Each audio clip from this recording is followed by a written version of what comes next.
Imagine करो तुम एक स्टेडियम में बैठे हो और वहां पर बहुत सारे भर भर के लोग बैठे और एक टाइम पे एक बंदा वहां पे आता है और जैसे वो बोलना शुरू कर लगता है सारे लोग उसे एकदम से अचानक सुनने लग जाते हैं और लोगों की हर बात पे तालियां बजनी शुरू हो जाती और लोग उसको इतना अप्रिशिएट करते हैं कि भाई साहब पूरा स्टेडियम गूंजने लग जाता है। और इमेजिन करो कि एक कोने पर बैठे तुम मनी मनी इमेजिन करते हो काश में भी इसकी जगह होता, इसकी जगह इसकी जैसी बड़ी गाड़ी में बैठ के आता सूट बूट पहन के और हम लोग मेरे लिए ताली बजती। पता है इस चीज को क्या कहते हैं? बंदे का कॉन्फिडेंस। तो कॉन्फिडेंस कहाँ से आता है और वो कैसे दिखता है? कॉन्फिडेंस की सबसे पहली वैल्यू है अपने आप पर भरोसा। मतलब तुम हर सिचुएशन में अपने आप पर कंट्रोल रखते हो और ये कहते हो भाई मैं कर सकता हूँ। तो कॉन्फिडेंस ये एक स्किल है और इसे डेवलप करना पड़ता है। इसके लिए तुम्हें हर दिन काम करना पड़ता है।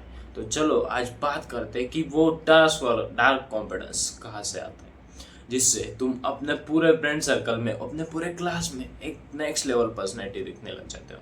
तुम्हारी ऑरा सीधा यहाँ से यहाँ तक पहुँच जाती है। तो कॉन्फिडेंस का सबसे पहला रूल है सेल्फ रिस्पेक्ट। मतलब जो बंदा अपनी खुद की रिस्पेक्ट करता है और अपनी वैल्यूज की रिस्पेक्ट करता है ना, उससे में सबसे पहले कॉन्फिडेंस आता है। क्योंकि देखो तुम अपने आप को वादा करते हो कि कल से मैं रोज जिम जाऊंगा, कल से मैं रोज वर्कआउट करूंगा, कल से शाम को हमेशा मैं रनिंग जाऊंगा।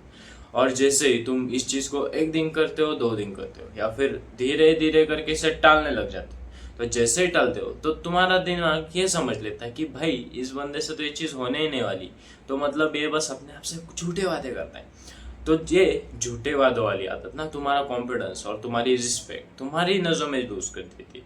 तो तुम बताओ, अगर तुम ऐसे हमेशा अपने आप को टालते थे तो कहाँ से आएगा बंदे में कॉन्फिडेंस? और कॉन्फिडेंस का वो रिजल्ट होता है ना कि उससे देखकर हर कोई बोल देता है भाई इसमें ना भर भर के कॉन्फिडेंस है, ये तो मतलब कर ही दे। दूसरी चीज, लोगों के ओपिनियन को जज करना बंद कर दो। क्योंकि जब भी तुम लोगों के ओपिनियन के बारे में सोचते हो ना, तुम अपनी सेल्फ वैल्यू पे से खो देते हो। मतलब तुम्हारी अपनी वैल्यूज की कोई चिंता नहीं, मतलब लोग तुम्हारी वैल्यू बनाने लग जाते हैं। और इसका सबसे बड़ा रीजन क्या है पता है? Social media.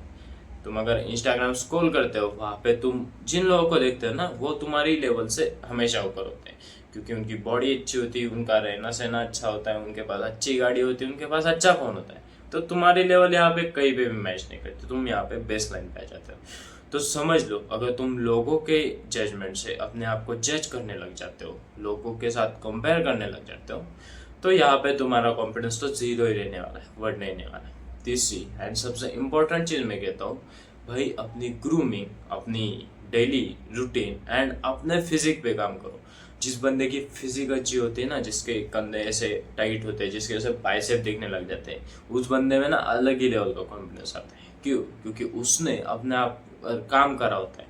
एंड और एक चीज़ है, जब भी तुम डेली 40 से 45 मिनट बस एक्सरसाइज करते हो तो तुम्हारी एंजाइटी 33% तक कम हो जाती है। मतलब जो लोग डिप्रेस्ड हो जाते हैं, एंजाइटी में जाते हैं ना, बस आधा घंटा वर्कआउट कर लो, तुम पूरी तरह से फ्री हो जाओगे।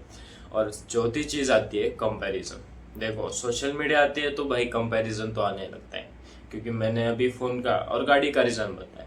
तो तुम एक चीज मुझे बताओ, एक बंदा आता है एकदम टॉप फैमिली के क्लास से और तुम्हारी ना ही कोई पीछे तुम्हें संभालने वाला है और ना ही तुम्हारी फाइनेंशियल बैकग्राउंड अच्छा है, और तुम कंपेयर करने लग जाते हो इस बंदे से। मतलब उसकी पूरी पीढ़ियों ने उसके लिए मेहनत करी और उसके लिए वो चीज़ें बना के रखी जिसके लिए उसे काम भी ना करना पड़े।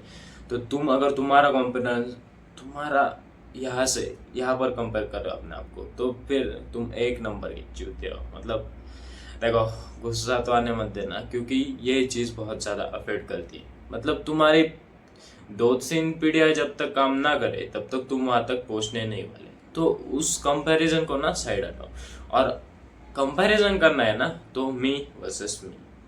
अपने आप से कंपैरिजन करो, अपने कल से, अपने आज से मैं कितना बेहतर हूँ, कितना बेहतर हो सकता हूँ। तो अपने कॉन्फिडेंस को बढ़ाने के लिए ना बस ये 4 चीज़ें यूज़ कर लेना। पहली मैंने एक फिजिक बताई थी, दूसरा मैंने कंपैरिजन दूर करना बताया था, तीसरी सेल्फ वैल्यू, और चौथा अपने आप पर डाउट लेना बंद कर दो। बस ये 4 चीज़ें फॉलो कर लो, फिर देखना तुम्हारा कॉन्फिडेंस यहाँ से यहाँ तक कैसे पहुँच जाता है।